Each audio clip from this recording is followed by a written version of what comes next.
This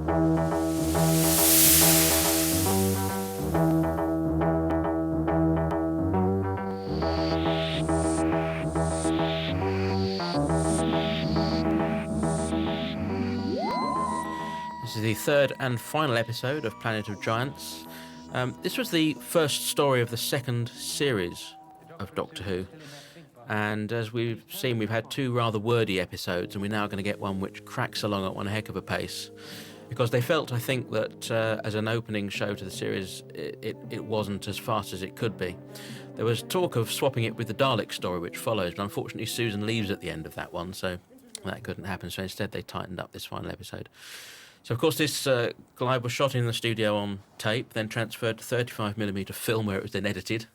And then it was film edited, yes. Transmitted from 35mm film. And this is actually a 16mm tele-recording, or it might be a reduction negative, we're not entirely certain, of the 35mm film, which no longer exists, which is a shame, which is why it's a little bit grainy. But was it edited on... It was edited on 35mm, it was edited, yes. Yeah. But then it was transferred back to 16mm for international sales, and that's what we've got left. So still remarkably good, I think, for...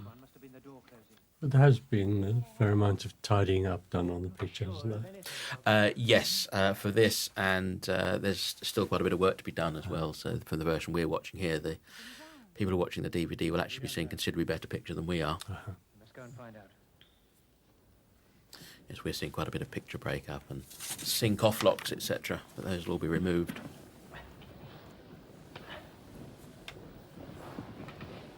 Stay up there if you want to. No, I'm coming with you. You all right? Again, back in the sink set, and we saw he left the plug out, or he left the plug in the sink, in the recap there. Yes. Whereas at the end of the previous episode, he put it on the side of the sink. On the side of the sink, yeah. Which is a bit perils of Pauline. Well, you'd have to have a week's memory, so...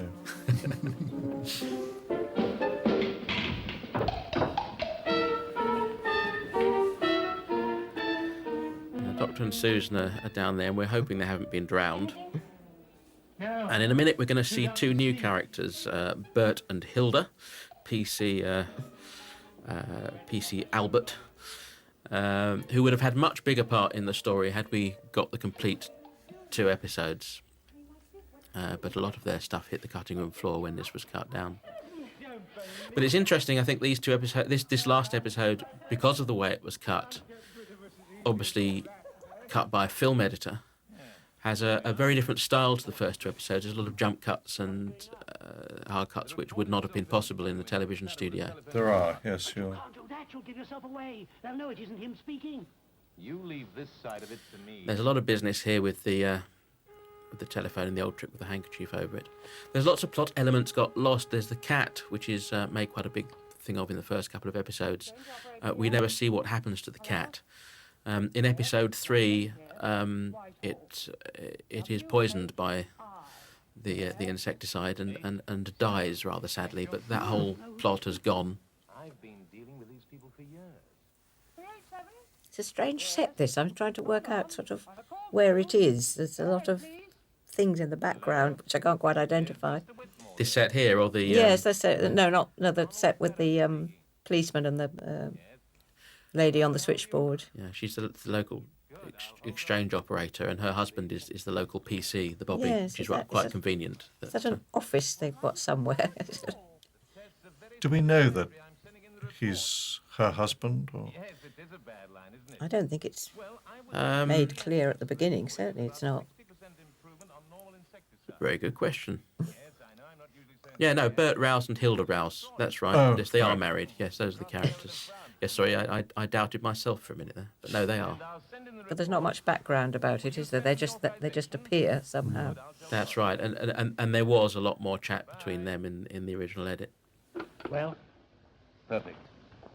As soon as they get the report, we'll get the go-ahead. Nice little fluff there. What would happen in the studio when that kind of thing happened? I mean, presumably you'd all look at one another or did you just carry on because just carried on, yes. You couldn't go back? Not for such a minor fluff as that. He only just stumbled over the word report, didn't he? So if something really big went wrong, you'd stop. Yes, or you'd pick up later. Go back at the end and do it, and then drop it in. Do it as a pickup, yes. Yeah, and do it as a drop-in edit later. Did you get involved with the editing at all, Clive, afterwards, if it was Not on any of these. Later on, when electronic editing started on 2-inch machines, then first with a chap called Michael Hart, did the first electronic edit on Simenon, and he was brother of Tony Hart, and he was a drama director, and the first electronic edits Vision Mixers attended to try and show BT editors where to cut, which became rather a bit of a kind of a difficulty sometimes. Yeah. Politically difficult. Politically difficult. The idea of you telling an editor But we what would to do. never attend a film editor.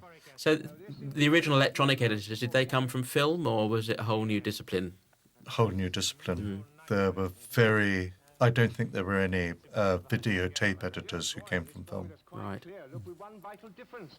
The inventor has made the insecticide. First of all, they used to literally cut it. Well, that's cut the tape. I mean, they had to find the electric scan, signal through On a a diagonal. oscilloscope thing, and then they with a microscope, yes. because I did do an edit for somebody once, and the editor would say, "Well, tell me when it is. Bang on the table when you want it. If you got it wrong, they cut at the same time.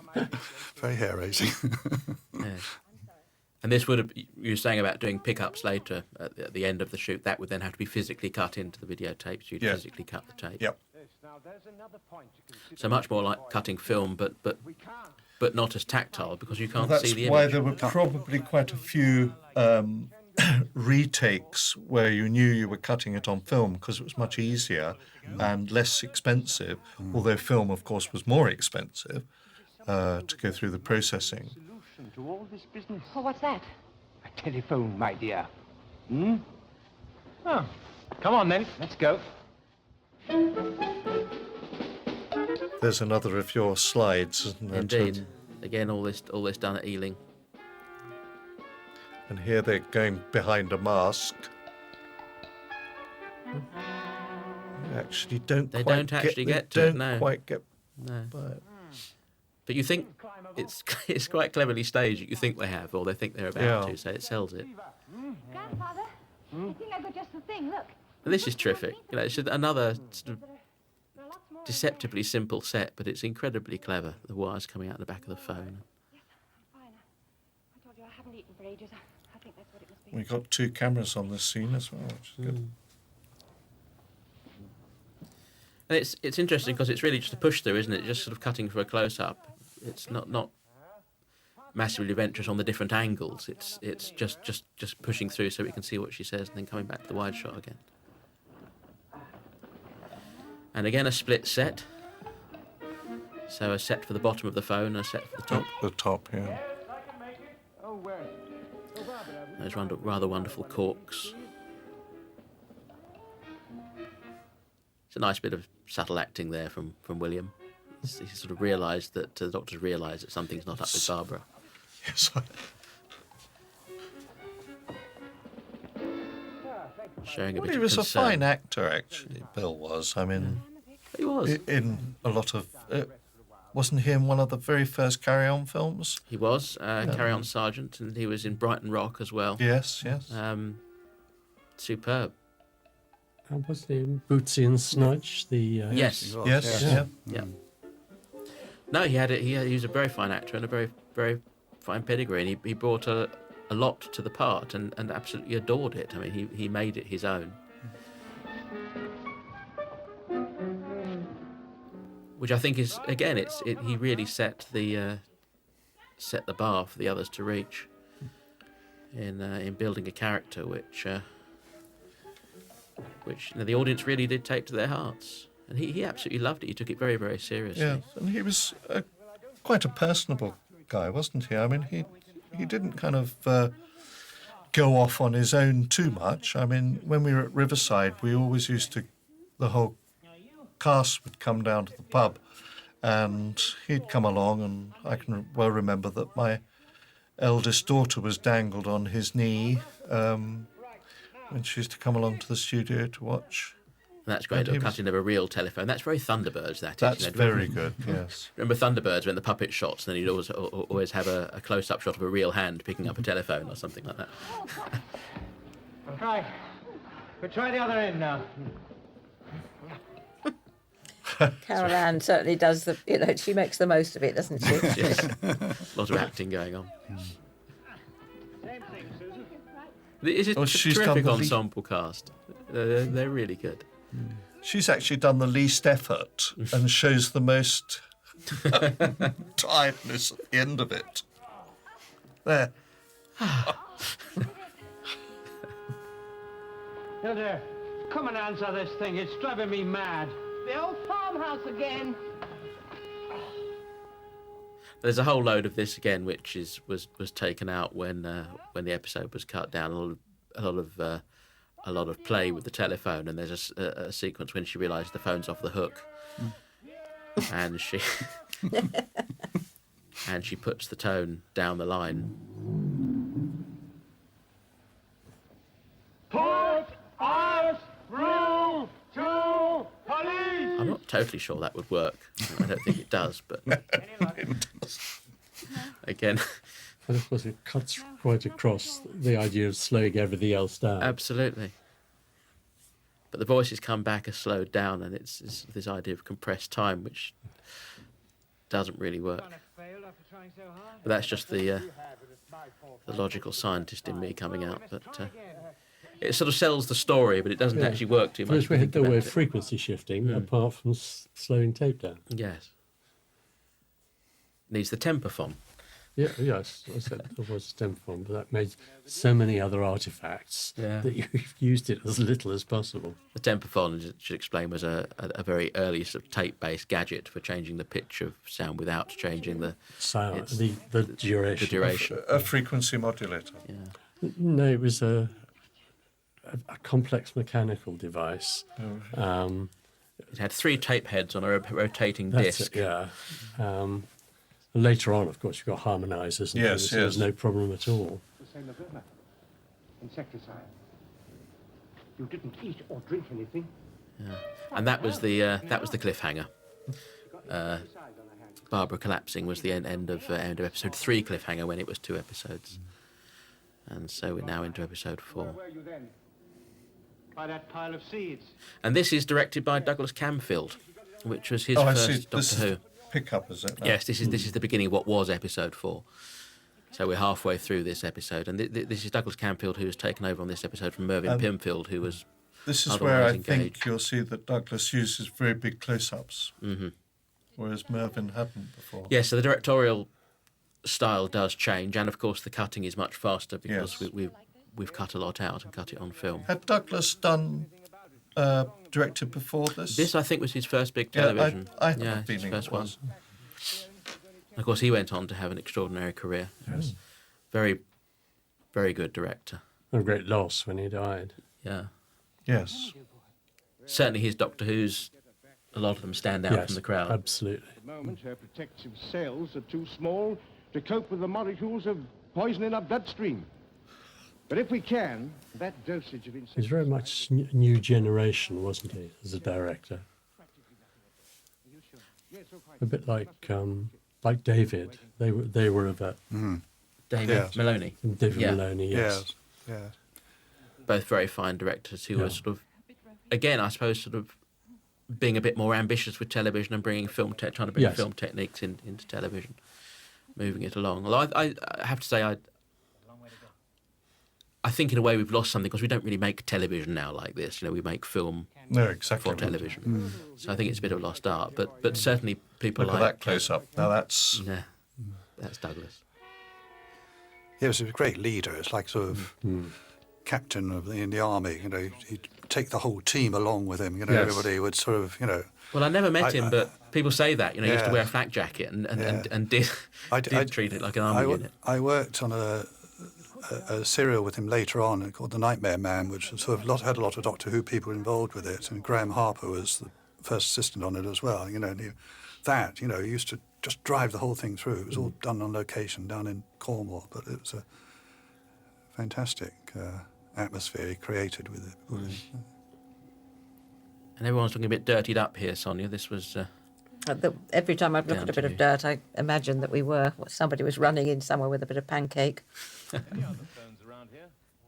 Did you, when the camera was off Maybe that's where the trouble is. doing another scene, would you quickly rush in if you had time and spot things up? Yeah, if it was needed, definitely. Sometimes tidy up somebody's hair or put some dirt on or, rearrange something. So would you be looking at a monitor at the side of set so that Yes, I think I would need be. to touch that as soon as I can, and then presumably you look at David and say, have I got time, and wave you on? And Yes, I think it was usually the person in charge, the supervisor who was sitting up in the gallery, and then there would be a sort of senior assistant on the floor to, keep an eye on things. And if it was needed, then I'd come down from upstairs and say, I can see, something more clearly that needs to be done.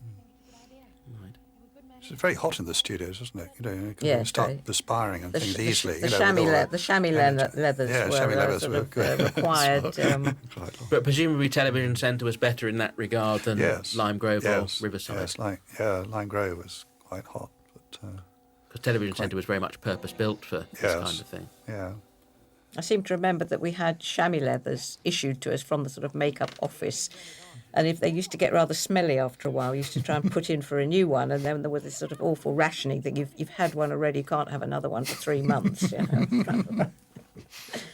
Slightly economical attitude. That might have been to do with our storekeeper, I think, of the makeup. These under the phone. We lost the business, as I say, about the tone being I want an explanation. pushed down the phone. Why did you put these under the phone to stop me using it? Oh, that's not important now. Of course it's important. Listen to me. He's doing a lot of handwork, isn't he, the scientist with his... Constantly wiping his hands. Yeah. The extension was left off. I'm sorry.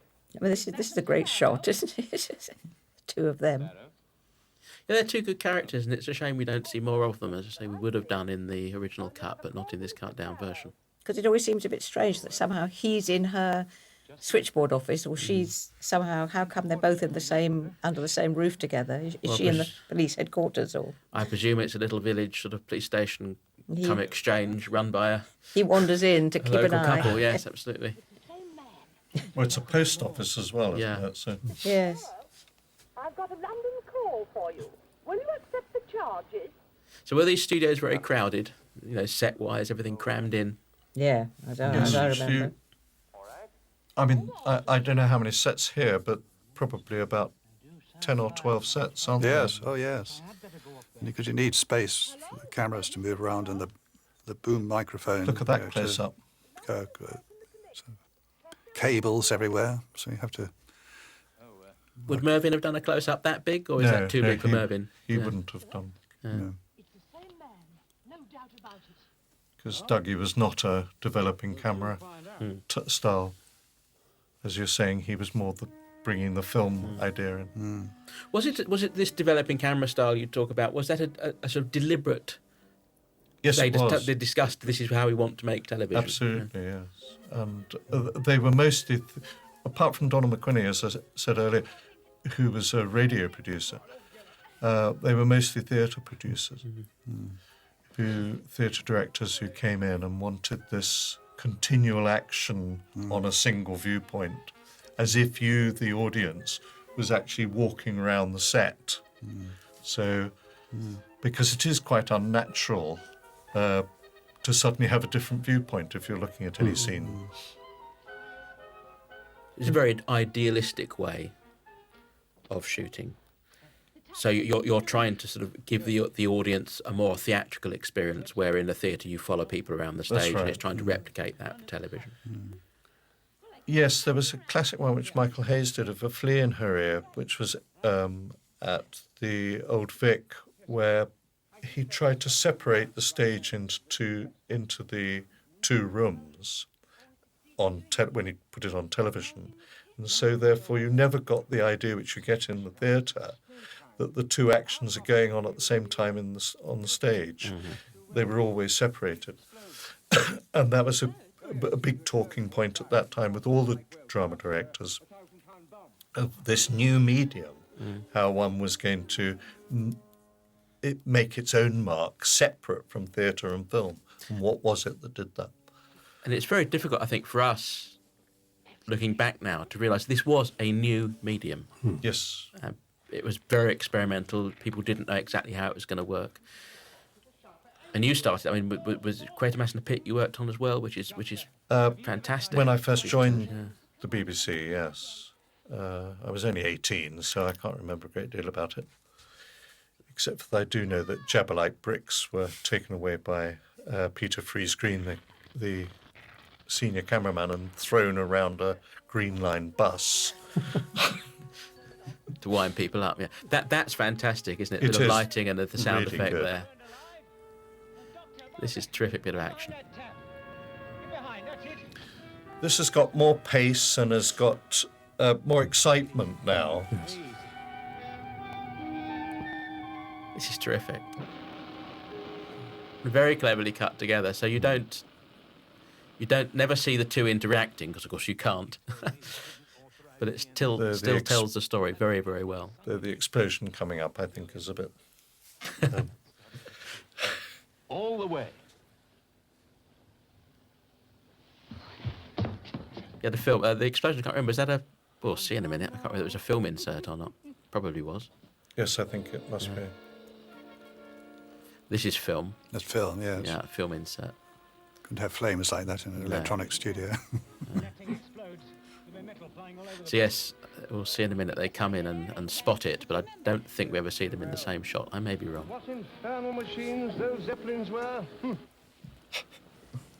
Oh, no, we do. Yeah. So I've forgotten all about that. Amazing. Yes, because when I was watching it, I was thinking, now, is his face going to be all scarred and Yes. mutilated? But no. No. There we go. Now, when we cut back to him in a minute, he has got a cut on his face. And also, how did Smithers get the gun? We must have blinked. Quickly. And there's the seed, which is a big plot point in a minute.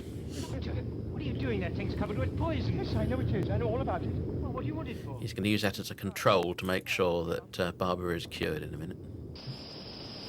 Here we go. So presuming there's been a recording break. Or you've nipped in very quickly and put a bit of a smudge on his face there. Yes, it wasn't really a cut, I don't think, because that would have taken longer, but a bit of an abrasion. But I think that looked like a recording break to me. Probably a good one there. And that's it, back in the TARDIS. So that's... Quite interesting that I think when the TARDIS dematerialises, we don't get a dematerialising Not on this one. on this one, do we? We don't, but then we do hear the sound at the end At when the they start end, to land yes. somewhere else. Yes. Yeah. And again, I suppose that would have been down, Brian, to the individual director. Yes, I mean, they had by then in the studio the master tapes of the TARDIS, so they had them at hand at any time. And they probably just didn't bother putting it on. So things that they would have had a tape. Here we go. It dematerialises, no sound. So they had a tape which you'd supplied, which was all the main TARDIS sounds: Yes. take off, landing, interior, running, I think it still exists. The food machine, and things like that. I think we had. And there was a noise for the centre of the column Yes. going up and down, wasn't there? Which was Yes. always a real problem because it broke and didn't work terribly well. It was like all the doors, it's just horrifying. And the The door would doors. stop and Yeah, and the sound wouldn't. There is a sound we heard in part one. We didn't comment on it at the time, but you hear the door open and close. Yeah. And that was a sound effect which was actually based in the pilot. You did a whole long band of them going into the TARDIS, Yes. a very sort of quite abrasive hum, which I think was decided was a bit too distracting. So No, there was that just used. there was actually a specific sort of electronic music cue for the entry into the TARDIS where they transcend the time and space thing, and it was never used because it just was so distracting. It was used in the pilot, but then Was it? Yeah, Yeah. but not when they actually remounted and went into production. So yes, the seed has. They've all got bigger again. The seed's got There was a smaller. zoom at the beginning of this shot, then it's been, then it's tracked out. So So there was a zoom. yeah, Ah, right. But the background's still the same. Everything else we've seen before, the scale has been different. With the Yeah. TARDIS, it's been the same size, whether they're large or small. But the whole TARDIS changed size, didn't it? Well, the TARDIS always adapt itself to wherever it arrived. Because we saw the TARDIS You saw the between the beam little palings. large Yeah. and the beam small, but the Yeah. background is still the same. Yes, because the TARDIS has grown around the seed. And Barbara has grown around the molecules of poison, which is why they're now not going to affect her, because the concentration has gone down so much. There's a great So you have to deal keep of up with iffy these You have to physics justify it. going on here. No, it is. What's going on? I thought that, you know, they're all going to get small, then they're all going to get bigger, and it's the same with the low pitched voices. It's best not to think about it too much. You just have to employ it. And World's End is the first episode of a 6-part Dalek story, Dalek Invasion of Earth, The Return of the Daleks, who've been so directed that? popular. Who directed that was Richard Martin, Oh, I was. think. Wonderful Richard Richard Martin, Martin. yes. Loved him. And that would be Carol's final story. So, quick summing up, what do we think of that? It's a different world, isn't it?